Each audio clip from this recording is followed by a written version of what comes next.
When I was in college, I took a film class called German Queer Cinema, where we watched and analyzed movies like Nosferatu and The Cabinet of Dr. Caligari.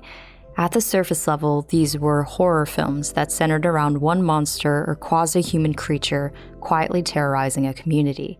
They came about during German Expressionism, when the threat of the First World War loomed over the country.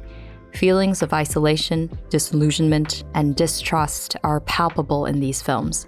As my college course title suggested, there's a type of queering that happens when a group of people decide that something or someone is not one of them.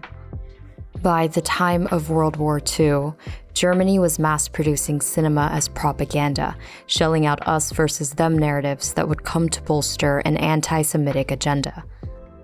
It's wild to think that movies, something that's supposed to entertain, can also influence how we feel about everything around us. And if we approach it in the wrong way, our art can have dangerous consequences. But also, isn't this why we make art in the first place? Because if we approach it in the right way, we have the opportunity to change narratives for the better. I always kind of felt a sense of otherness, and I just didn't have the words to express what I was feeling, but I found myself always attracted to, narratives that involved people feeling kind of detached from other people and feeling like an outsider. This is Sydne Horton, an LA-based director who often channels her identity and personal experiences in her films, particularly in the horror genre. I realized I wanted to continue making stories to kind of express what I was feeling and how I viewed the world and kind of what it's like to be an adopted individual, a queer individual, or feel like a sense of otherness, which is why I think I became specifically so attracted to various mediums in horror. In the past, this otherness was often depicted as qualities meant to scare off others. But within the last decade or so, there have been many artists, including Sydne, determined to make someone's otherness feel like it belongs. I know the title of this episode is Does Representation Matter? But maybe representation is just the first step. Of course it matters. Belonging, on the other hand, especially in art, is a much more interesting story to tell. Before we get into it, let's spend a moment with Adreyauna from Ink to Prosperity. Hello, creative. Let's take an inspiration break. We're going to feel into our environment and be inspired by what's around us in this very moment. No matter the mess, no matter the cleanliness, or if you're outside. So go ahead and use your 5 senses to really tap into what's pulling your attention.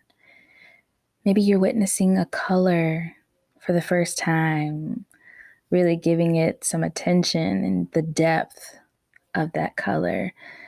Maybe there's textures or a scent that is grabbing your attention. Or perhaps you are being drawn to a shirt on the floor and it's really sparking you. And just taking this moment to notice how your environment is supporting you and feeding your inspiration. I hope you enjoy these moments and know that no matter where you are, there is always, always, always room for you to be inspired. Now let's jump back into it. Sydne grew up in Indiana, and she first felt a spark for filmmaking in high school after showing a movie she made at a local film festival. She later studied television and directing at Columbia College Chicago and landed an internship with the Television Academy, then later production jobs at Blumhouse, Nickelodeon, and Netflix, to name drop a few. On the side, though, Sydne makes films in Los Angeles. One of her notable ones is a horror short called Meta. And Meta, I think, is one of those pieces that is forever going to be something I look back upon about just being so instrumental about my directing career and what I want to continue making when I approach storytelling. I haven't worked on anything, at least so far, that has felt so important to me.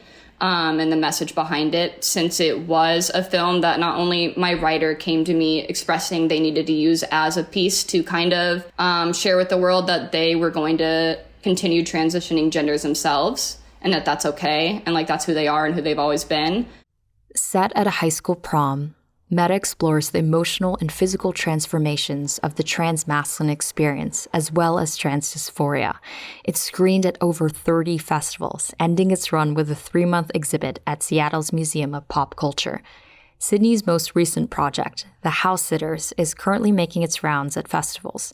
Even if she isn't the one writing the scripts, Sydne tries to stay true to her voice as an artist with every film she directs.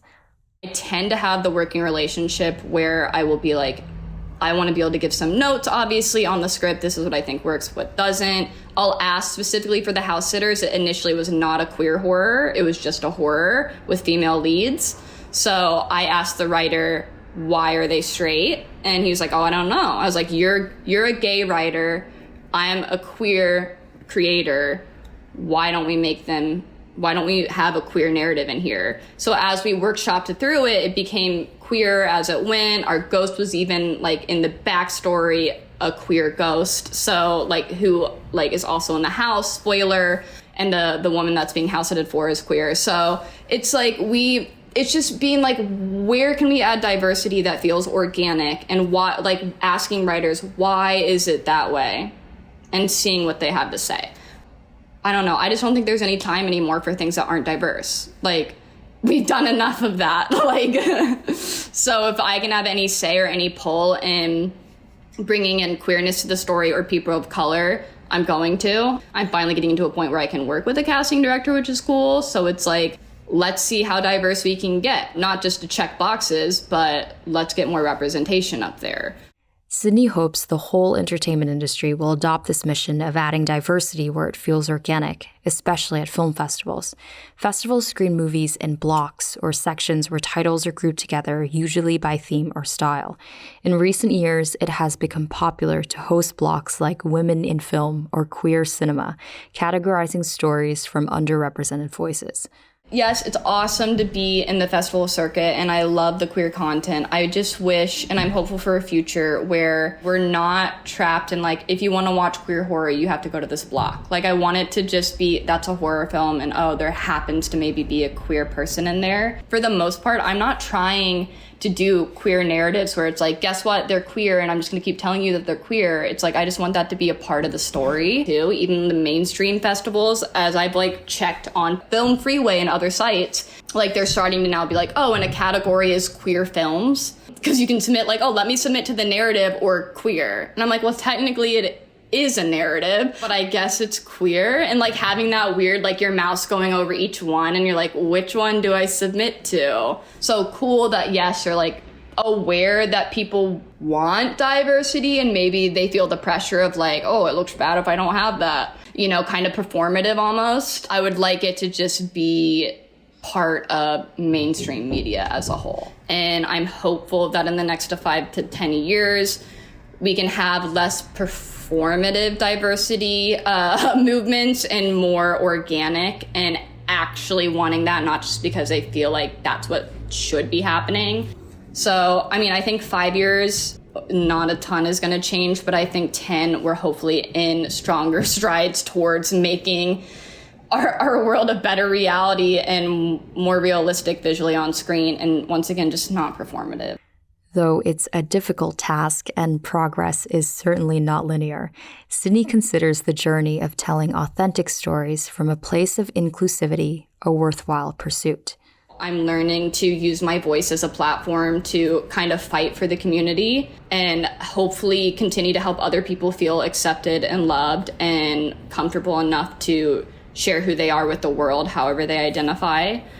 It's helped like my family members who were kind of questionable of the queerness, like come around and be like, no, like we need to fight for queer rights. We need to fight for queer people and like everything that's been happening around the world with like, you know, what it's like to be queer right now and if they should be allowed to be queer and teachers not being able to share the information. Like to see my family be like, oh, that's not okay is honestly a huge stepping stone. And I definitely owe that to like creating Meta and House Sitters and having an environment and community where they're like fighting too.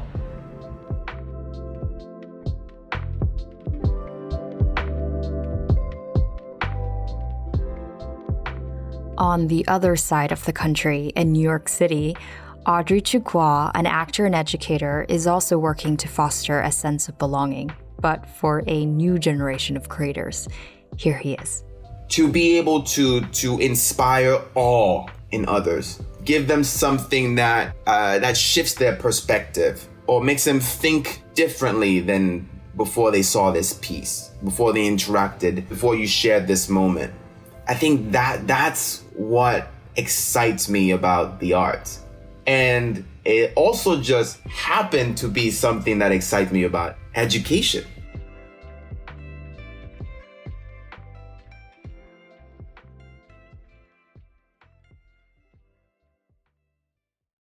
So for the next episode of While You Create, we're doing something a little different and special.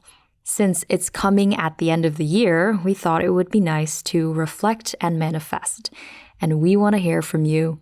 Yes, you, listening to this right now. What are your roses, thorns, and buds? Think of roses as highlights and thorns as lowlights from this past year. Buds are what you're looking forward to in the new year. So grab your phone, your computer. Hey, if you have a mic, go for it. Record a voice memo in 90 seconds or less, telling us what made 2022 meaningful for you, what made it not so great, and what excites you about the big old 2023. Then send it to us at hello@coolgirls.co, and it might just appear in the next episode. Sound good? Great. Remember, roses, thorns, and buds. As a trained and dedicated actor, Audrey found himself in a difficult position when COVID shut down theaters in New York City. After a little bit of soul-searching, he decided to go back to school and get his master's in education at Columbia University. Audrey now teaches 12th grade social studies at an international school in Union Square that's made up of around 400 students newly arrived in the States. All of them are learning English, right? That's the one thing that they have in common, because they speak 30 languages combined, right? For many of these kids, English is not their second language. That's why in the field, we're moving away from calling it English as a second language to English for speakers of other languages, or English language learners, or multilingual learners, because they come from communities and backgrounds and cultures where, they already speak 3 languages or 4 languages, right? So we want to honor that. So my experience working with these students is not only bringing my own experience, right, and sort of leveraging that as a connecting point, but also to honor their experiences, to honor their cultures and where they're coming from. And I can base it on my own experience and say, hey, I was just like you. Audrey was born and raised in Cameroon. He moved to the U.S. just outside of Washington, D.C. when he was 15 years old to reunite with his mom, who was already living there, as well as finish high school. When we came to the U.S., I was living with my mom and my brother. My mom was renting a room in a 2-bedroom apartment, and we were all sleeping in one bed. That's where we started, all sleeping in that one bed. And then we eventually got our own apartment. It was another 2-bedroom, right? We got 2 beds now, but we were in the same room, 2 beds. My brother and I were sharing one bed. My mom was on another bed, and then she was renting out the other room just to make ends meet. And then we moved from that to getting our own apartment, where it was a 2-bedroom. Mom had her room. My brother and I had our room. And then we moved from that to getting, our own apartment. I went to college. And then my brother had his own room now. And so that's the evolution. So I can use that as a tool. I can leverage that experience and say, hey, what you're going through, you're not alone. I've gone through that. It's funny hearing Audrey remember his journey as an immigrant through phases of beds. When my family first moved to the States, my sister and I slept on air mattresses before upgrading to a better mattress, but still on the floor. And then eventually we got bed frames, though they were the IKEA ones. It wasn't until college that I felt like I had a real bed, which was ironic because everyone else thought they were serious downgrades from their beds at home. When I graduated and could finally afford to buy my own bed, I weirdly felt this huge sense of accomplishment every night, like I was tucking myself into the American dream. One big thing that is different for Audrey and me, though, is language. In my home country of the Philippines, English is considered a national language, so I knew how to speak it from an early age. But for many immigrants like Audrey and his students, language is a huge barrier, especially when you're auditioning for theatrical productions as a high schooler. My English, I felt like my English was just so awful. And I was in a room full of these native speakers of English who were just like, to me, it sounded like they were just rapping in English. And I was so terrified. I was pausing a lot. I was stuttering a lot. I was making up pronunciations a lot. I was making it up. Like when you talk about stepping out of your comfort zone, oh my goodness, that is the most out of my comfort zone I have felt. And I felt like people were laughing at me or pointing at me or whispering amongst themselves like, oh, he doesn't, this is not competition. Yeah, he may be a good singer, but then he's not going to get the part because he can't say the lines. After that callback, I felt so discouraged. Oh my goodness. I'm so disheartened that maybe I wouldn't get to be in this thing. But to my surprise, I got cast in this. I had a small part in the ensemble, and I got to understudy one of the supporting roles as well. And my family was there to see it. This was like the first play my mom had ever seen in her life. You know, it's like any high school production. It's terrible, but that's not the point. The point is not the production value. It's not the performance quality. It's the fact that you have a bunch of kids who are stepping out of their comfort zones, who are trying something new, right? They're trying to figure out like exactly where they fit in this world, in this society. What are they good at? What are their aptitudes? For some kids, it will just click. Like they'll say, you know what? This is the thing. This is the thing that I'm good at. And that was the case for me. The ability to continue trying something new is what also led Audrey to his teaching career. While he loves this new opportunity to inspire students, they happen to inspire him too.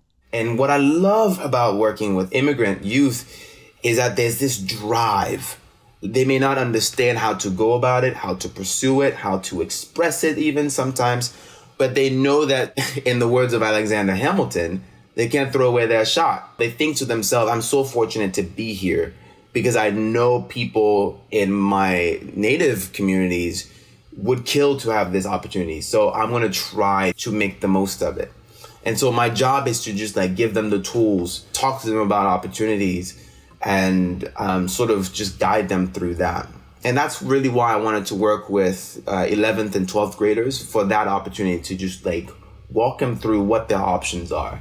When it comes to honing in on these passions, creative or otherwise, Audrey imagines it in true theatrical style. Think about it like in terms of notes on a scale, musical scale. It's the same notes that everyone is playing, really, when you think about it, right? It just in a different key, the tuning is different maybe, but essentially we're all playing the same tune. We're just arranging them differently and, they sound beautiful. But it also matters who is playing the instrument. So who is playing that guitar? Who is playing that piano? That it matters so you can see yourself reflected in that art piece. One of my music teachers in high school would say often that she's not trying to make us the next, Philip Glass, or you can insert a great musician there. She's not trying to make us into the next phenomenal, but it's about giving you the tools to express yourself and giving you the space and the room, the opportunity to experiment without repercussions, without consequences, without shame. This is the experiment. This is for you to just play around. So what I would say to my kids, and I already started instilling this in them, is you have to go out there and pursue your dream. And maybe that dream is making movies, or pursuing higher education, or even just having your own bed. Whatever it may be, know that the rest of us want to hear your story.